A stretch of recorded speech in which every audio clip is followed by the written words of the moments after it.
انت بقيت متصالح مع القذاره اللي في حياتك. زي ما بقول لك كده، والفيديو ده مش تحفيزي.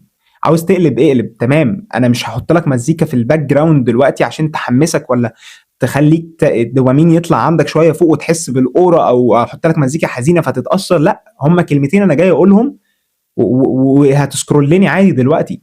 فانت حابب تسمعهم تمام، مش حابب تسمعهم عارف ان انا وانت عندنا تعفن دماغي وانت مش قادر وهتسكرول سكرول. ولكن انا جاي اقول كلمتين، انا اقل بكتير على فكره من ان انا انصحك، هم مش نصيحه، هم تذكير ليا وليك.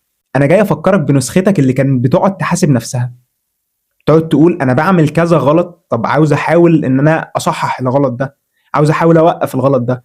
نسختك اللي كانت مدمنه على شيء معين وعارفه ان هو غلط وكانت بتحاول وتسعى انها توقفه، وحاليا بقت متصالحه مع الشيء ده تماما وفقدت الامل انها توقف الشيء ده اساسا ومكمله حياتها. انت بقيت متصالح مع القذاره، بقيت مطبع مع القذاره اللي في حياتك، ما بتحاسبش نفسك، ما بتقعدش مع نفسك، ما بقولكش اجلد نفسك. انت اساسا ما عدتش بتقعد مع نفسك اساسا عشان تكلمها بس، تتكلموا فانا بعمل ايه صح وبعمل ايه غلط وعاوز ابقى افضل في ايه وانا ايه عاوز ابطله، وانا ايه عاوز اكون احسن فيه. لا، انت خلاص بقينا كلنا متصالحين مع فكره ان انا عادي اكون سيء وعايش حياتي كده تمام.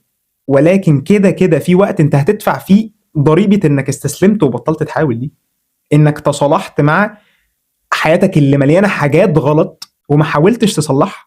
كده كده هيجي وقت هتدفع فيه تمن ده.